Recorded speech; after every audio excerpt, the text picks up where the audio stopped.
Bismillah, Assalamualaikum warahmatullahi wabarakatuh. Alhamdulillahi rabbil alamin. Asyhadu an la ilaha illallah wa asyhadu anna Muhammadar Rasulullah. Allahumma sholli ala sayyidina Muhammad wa ala ali sayyidina Muhammad.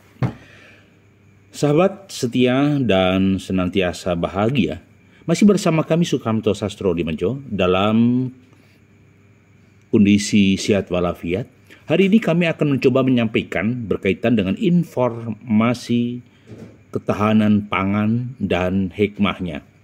Baik,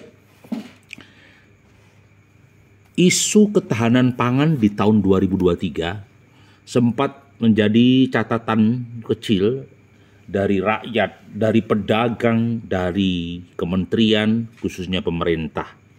Nah, catatan yang muncul adalah, mungkinkah ketersediaan pangan yang saat ini mencoba diagendakan menjadi stabilitas agenda nasional, faktanya menghadapi era global, apakah Indonesia mampu bertahan dengan swasembada pangan? Di sisi lain, pemerintah sedang melakukan efisiensi, termasuk pengurangan kuota pupuk subsidi dan lain-lain. Nah, pertanyaannya sederhana, mungkinkah Indonesia akan bertahan dalam urusan daya tahan pangan? Karena faktanya hamparan lahan atau sawah dari tahun ke tahun berkurang. Berkurang jadi perumahan, berkurang jadi pabrik, berkurang jadi lahan untuk pendidikan, industri, dan segala macamnya. Artinya, secara kuantitatif luasan lahan akan berkurang. Oke. Nah, sedangkan secara intensifikasi panca usaha tani, faktanya memang sekarang kuota pupuk subsidi dikurangi.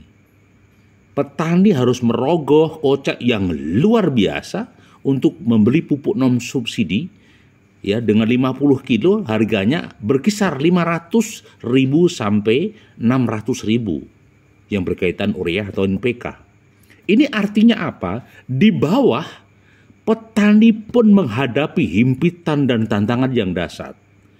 Sementara di lini atas, ya, pelaku kebijakan publik, pemerintah, juga melakukan efisiensi di sana sini agar bisa survival, bertahan. Nah, mungkinkah pangan tadi tercapai? Nah, inilah ya. Bagaimana kalau tidak tercapai? Apakah rakyat harus marah? Dan bagaimana mensikapi situasi yang sulit seperti ini? Apakah tetap menggunakan langkah-langkah usaha pangan yang kreatif? Misalnya tidak tergantung gandum, tidak tergantung padi, tapi mencoba diversifikasikan menjadi ketela pohon, pohung, atau mungkin ketela rambat. Seperti itu misalnya. Baik, itu praktisnya. Sedangkan dari pemerintah, ya, statement daripada Bapak Airlangga Hartarto, ya, dalam diskusi ekonomi berdikari yang pernah disampaikan, ketahanan pangan menjadi kunci hadapi potensi krisis global, ya, yang diadakan di bulan September beberapa waktu lalu. Artinya apa? Pemerintah melakukan upaya mendorong ketahanan pangan. Agar apa? Agar strategi kebijakan ini berhasil. Pemerintah akan berusaha melindungi rakyatnya. Pemerintah akan berusaha membuat strategi pangan ini lebih eksis, lebih dinamis. Ya, tetapi memang faktanya tidak semudah konsep teori itu. Tetapi sesulit apapun, pemerintah sebagai pelaku kebijakan harus melakukan itu. Ya. Jadi ketahanan pangan bukan hanya menjadi prioritas sebenarnya, tapi juga menjadi target kesejahteraan secara umum. Jadi rakyat Indonesia harus mudah pangan. Rakyat Indonesia tidak boleh kelaparan. Rakyat Indonesia tidak boleh mengalami kesulitan pangan. Karena apa? Pangan itu kunci dasar. Mana mungkin anak-anak jadi sehat kalau kekurangan pangan. Kurang pangan bisa kurang gizi. Kurang gizi membuat anak kita itu ya tidak berkualitas, gizi buruk, daya serap ilmu berkurang, mungkin sakit-sakitan, dan akhirnya generasi yang rapuh. Karena apa? Pangan. Pangan itu esensi, sangat mendasar. Nah, di sisi lain, pemerintah memang menyediakan berbagai program seperti misalnya bantuan kredit usaha rakyat atau KUR yang diakses oleh pelaku sektor pertanian. Ya, dengan menggunakan margin atau jasa sebesar 3% hingga akhir tahun 2022. Tetapi apakah itu efektif? Apakah petani menggunakan? Oke, yang menggunakan mungkin petani yang berdasi, yang punya uang. Tetapi petani secara umum sebenarnya rangsangan seperti itu juga dilematis. Misalnya tidak berani utang di bank, tidak punya agunan dan segala macamnya. Ya, paling mungkin ketika efektif ketika masuk di wilayah Gapoktan, gabungan kelompok tani atau kelompok tani yang sifatnya hibah atau pinjaman lunak, mungkin bisa menyasar kepada petani. Tapi kalau ke via ketiga perbankan, belum tentu petani berani pinjam. Kadang petani menghadapi persyaratan dari perbankan saja, kadang malas gitu. Baik, memang pemerintah sudah melakukan kredit KUR pada tahun 2022 ditingkatkan. Bahkan pemerintah waktu itu memberikan plafon sekitar 373,17 triliun. Ya. Dan plafon KUR mikro yang tanpa agunan tambahan yang sebelumnya di atas 10 juta hingga 50 juta ditingkatkan di atas 10 juta hingga 100 juta. Ini sebenarnya upaya pemerintah itu dalam rangka menggeliatkan ekonomi di lahan pertanian, ekonomi bagi petani.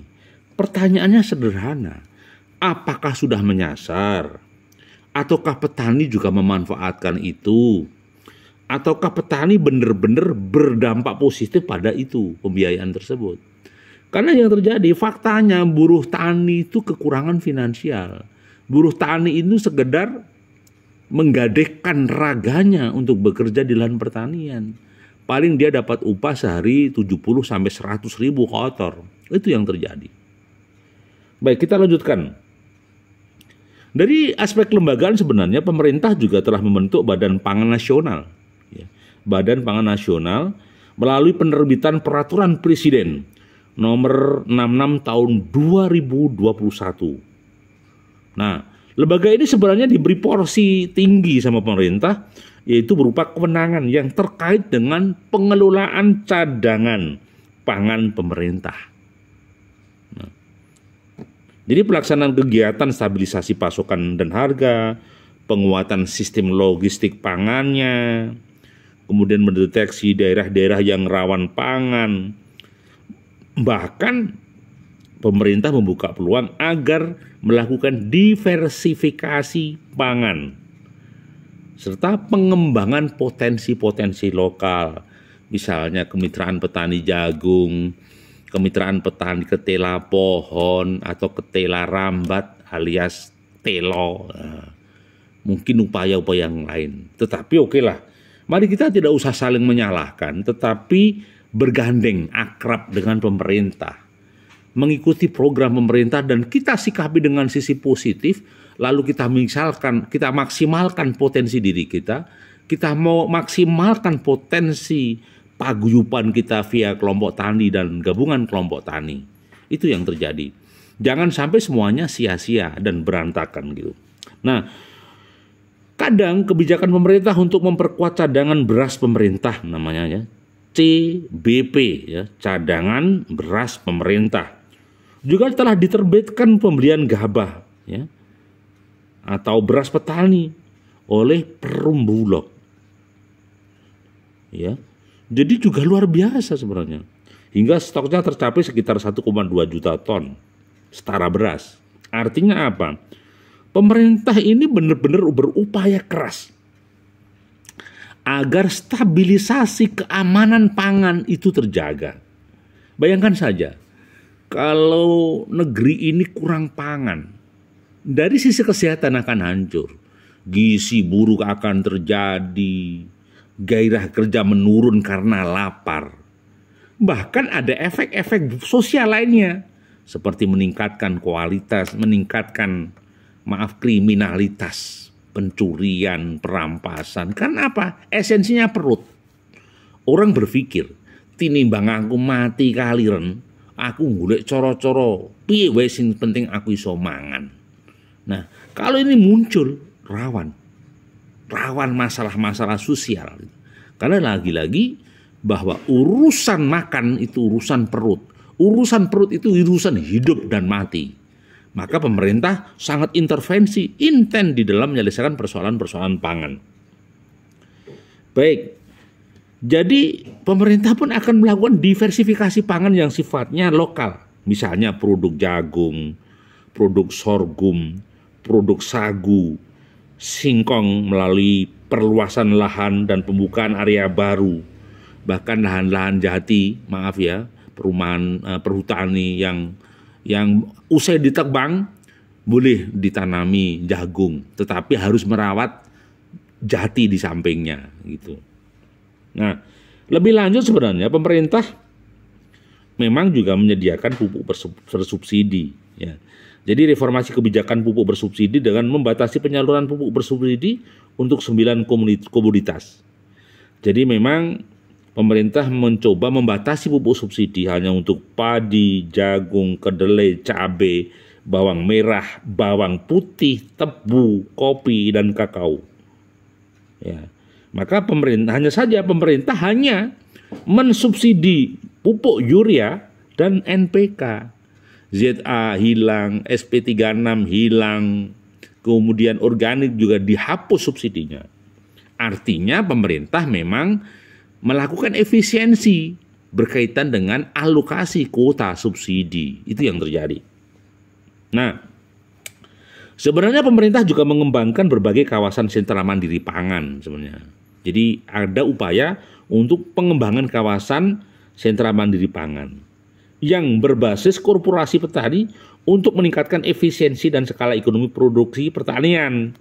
Misalnya lewat program food estate di beberapa wilayah yang ada di Kalimantan Tengah, Sumatera Utara, Nusa Tenggara Timur, Jawa Tengah, Sulawesi Tengah, Papua, dan segala macamnya. Ya. Artinya saya katakan upaya pemerintah memang sudah maksimal.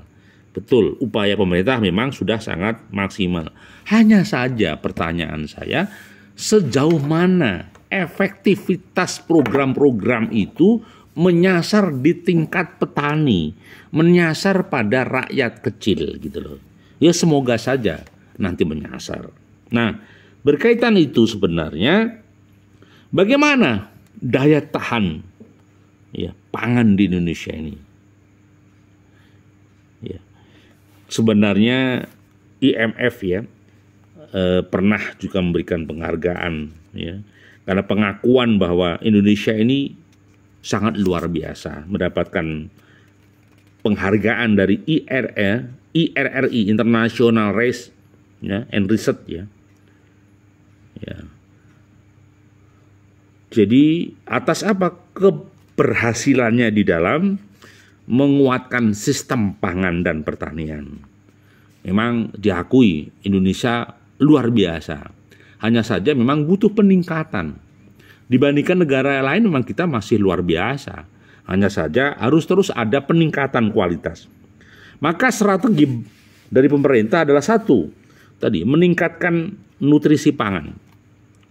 Jadi nutrisi pangan harus ditingkatkan, kualitasnya, ya, tingkat keberhasilannya harus dilakukan. Yang kedua adalah SDM. Memang dilema kalau bicara SDM. Di dunia pertanian atau dunia pangan memang harus diiringi dengan SDM, ya, sumber daya manusia. Maka harapan kami anak-anak muda jangan hanya masuk di industri. Anak-anak muda jangan hanya masuk di pabrik. Masuklah lahan pertanian. Karena begitu bapak kita sudah tua, orang tua kita sudah tua-tua, siapa yang meneruskan lahan kita? Kalau nggak sabar lahan dijual. Gitu loh. Baik, kemudian yang ketiga adalah strategi. Maka pemerintah juga harus membuat strategi jitu. Agar apa? Di tengah pandemi, di tengah usai pandemi dan saat ini terancam krisis pangan global, maka kita harus pandai melakukan strategi bagaimana mengamankan diri lewat potensi-potensi lokal tadi. Jangan hanya beras, bila perlu jagung, ketela pohon, atau produk-produk yang lain. Ya. Baik. Kemudian peningkatan sumber daya insan atau manusia tadi juga memang tidak kalah pentingnya. Jadi bagaimana aplikasi menggunakan mesin semprot, aplikasi menggunakan pupuk NPK dan urea, mungkin dibenahi non subsidi yang lain. Artinya apa? Memang butuh keseriusan. Maka strategi pangan saat ini harus sinergi dengan potensi lokal. Contoh di kawasan Purwodadi dan sekitarnya, itu ada hamparan tanah perhutani yang usai ditebang. Itu dikomunikasikan dengan petani atau kelompok tani. Ya, boleh pakai, tetapi harus merawat pohon jati yang tumbuh. Artinya apa? Pemerintah hadir di dalam kesulitan-kesulitan itu. Nah, sekarang kita bicara hikmah ya. Tadi bicara secara teori, teknis, dan fakta-fakta di lapangan. Kita bicara hikmah. 1. Pangan itu adalah esensi kebutuhan dasar. Jadi seseorang ketika, pangannya itu bermasalah, hidupnya akan menjadi masalah. Kok bisa? Iya. Orang lapar malas bekerja, orang lapar mudah sakit, orang lapar ide kreatifnya hilang. Semuanya berfungsi dari orang lapar. Ya. Oke, yang kedua, ketahanan pangan. Itu bagian daripada ketahanan negara. Jadi, di suatu negara ketika pangannya hancur, tidak mungkin muncul bela negara. Ya. Mereka memikirkan hidupnya sendiri aja pusing 7 keliling kok. Maka saya katakan, negara yang kuat itu harus dengan fondamen pangan yang hebat. Negara yang dasar harus berbasis ketahanan pangan yang cukup atau memadai. Tanpa itu nonsen. Tanpa itu tidak mungkin. Nah, oke. Baik, kemudian apa lagi? Pangan itu pasti ditemukan. Kok bisa? Iya. Orang yang kreatif, orang yang ditempa kesulitan pasti akan buat cara bertahan hidup. Maka ditemukan jurus-jurus kreatif agar bisa bertahan hidup. Bukan diberantakan atau diberantaki. Ya. Oke. Yang berikutnya keempat adalah kreasi untuk meraih pangan. Ya. Kalau kita pangan identik dengan beras, hanya makan beras, yang terjadi apa? Pangan itu ya beras, enggak. Padahal bisa dikembangkan. Pangan itu bisa roti, pangan itu bisa ketela pohon, bisa juga ketela rambat, gitu loh. Itu yang terjadi. Maka saya katakan memang pangan itu ditemukan. Karena orang nggak ingin lapar. Ya. Orang itu nggak akan lapar, nggak ingin lapar orang itu. Berbagai cara dia akan bertahan dan hidup, tidak ingin mati kelaparan.